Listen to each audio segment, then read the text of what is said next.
Ani kanan jedhu silaa ijoolleen keenya kan dhumaa jirtu Suuditti baay'inaani iddoo kamittuu du'uu dhiisteettiif miti Suuditti baay'inaan miidhamaa jiru. Baay'ee lubbuun isaanii achitti darbaa jira jechuudha. Garuu isaanii maalumaa fi sodaan keessa isaanii dhufuu dhiisee biyyuma Suudii sanatti guuramume. Kan isa geessumoo? Kan isa dhaquumoo?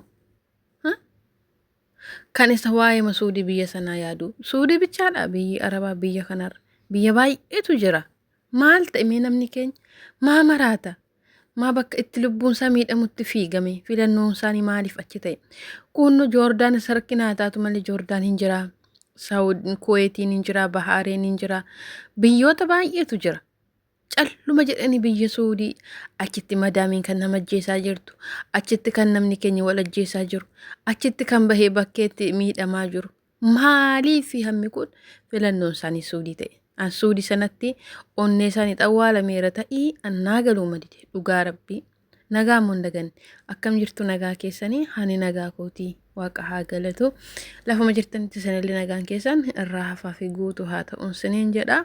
YouTube ko subscribe like share na gochuu hin dagatinaa siniin jedha. Takka takka ijoolleen keenya waan isaan baasus waan isaan nyaatus adda baafachuu wallaaluu isaaniiti ta'ii homaan beekan homaan dhagahan ta'ii ani naa eegaluu dide jechuudha dhugaa rabbii. Maaliif ime Suudii maaliif Joordaan hin deemin? Maaliif Dubaayin fi maaf Kuweet Kaatar hin deemin? Maaf Bahaareen hin deemin? Biyyi baay'eetu jira. Biyyuma Suudii kana kan ijoollee keenya fixaa jiru nu harka. Biyyuma Suudii. Darseensis achitti wal geesse. Waliif hin taatu namaafis hin taatu. Dhugaa rabbii. Rakkan jedhanii too bilbilatan immoo bukkeen dhaabatan garuu kun akkanatti buufata boolee keessatti rakkachaa jiru jechuudha. Isaanuu madaamiin dhattee fudhachuu dhiiste akkanatti qorrii fi hodhi walitti qabee isaan ukkaamsaa jira. Gubatteen agarree abiddatti gamtii jetti Oromoon nama mammaaktu. Garuu gaafa isaanitti manii waan isaan goomannu isaanitti fakkaata. Waan guddina isaanii jibbinu isaanitti fakkaata. Miti garuu gubataa marqaa hubataa targaadhu.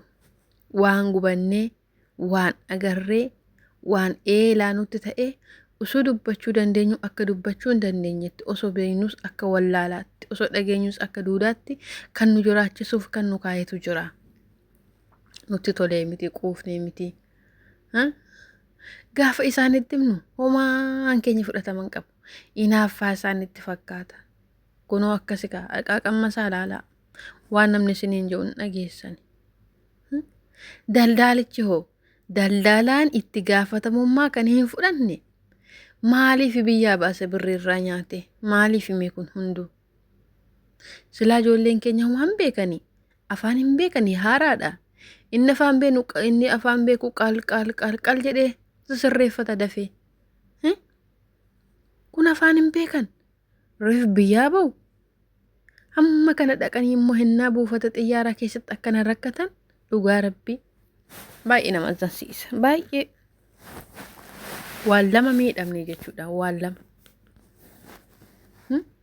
birrii keenyatti sinafne biyya keenyatti sinafne hojjennes hojii keenyaan bakka hin gaanne amma kan dhaqxee keessaa fudhattutu jira gaa kan dhaqxee keessaa hin fudhannetu immoo jira warri hafan kun ganaachitti siqaa isaanii arganii erga sammuun isaan darbuu ga'ee kaan biyyatti deebi'a kaan immoo dhaqxee fudhatte kaan immoo dhiisti jechuudha. Horii nusi ammoo kan nu maratanii horii si ammoo kan nu gatanii mimaa haalumatti nu assaabde mimmi jarri kun dhugaa rabbii.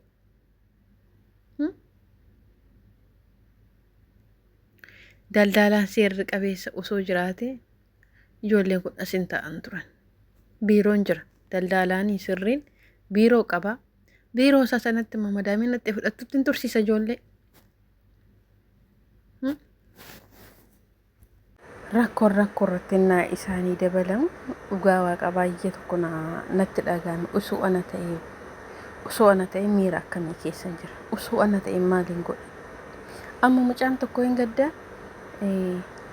Dubaayitti qaeeleenii daldalaa sirrii hin taaneeni birrii nyaatamee jette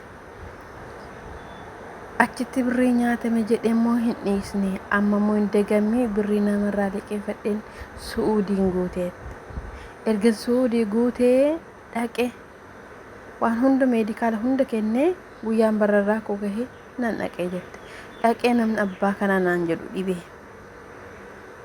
kan dhaqee achitti rakkadhudha kan birrii isan achitti rakkadhu miti kanaan kan na cannaqeef kan na dhibee birrii namaa isa liqeeffadhee hojjedhee sinii kennadhee qaxaradhee beellamee irraa fuudhetu dhibee sammuu natti ta'ee jette dhuguma muuti gaafa kana laalanii dhibee caalu gaafa rakkannee sinii deebisnanne namarraa birrii liqeeffanne isatu sammuu nu galabbata isatu maraatuudhaan nu qixxeessuu barbaada jechuudha kuni maali hin jijjiiramnaa hin hojjennaa hin milkoofnaa jennee itti of amansiisneetu daldaalaanis hamma gaafa birrii fudhatu xaara dafee sii dhufa hin turu innoo abshir atumti dafii birrii kee kan fudhadhu malee atumti dafii qophaa'e malee atumti reedii ta'e malee reedee rabbi si haara reedee du'aa abboo kun akkanatti gubatte ijoolleen keenya kana afaan damma godhee irra yaa'ee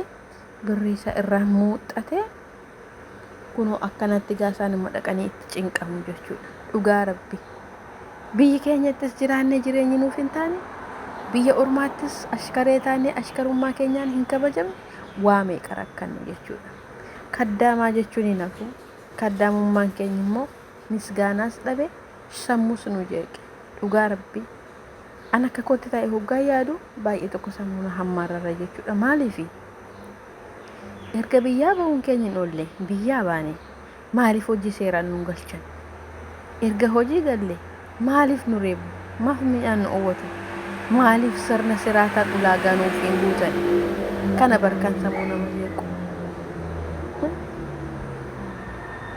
maal keenyi kun yoomuma gaha keenyi kun yoomumti wanti gaariin nurraa argama dhugaa rabbi baay'ee tokko na baqa baay'ee na hammarrannaan taa'etti yaadu kan ofii koo osoo hin taane ani rabbi haa galatu mana gaarii nagayee mana gaarii hin jira akkan barbaade nyaadha akkan barbaadettan jiraadha isaan faana jechuudha garuu namni akka sennaa rakkatu argu garaan kiyya hin jaallatu sammuun kiyya na jeeqama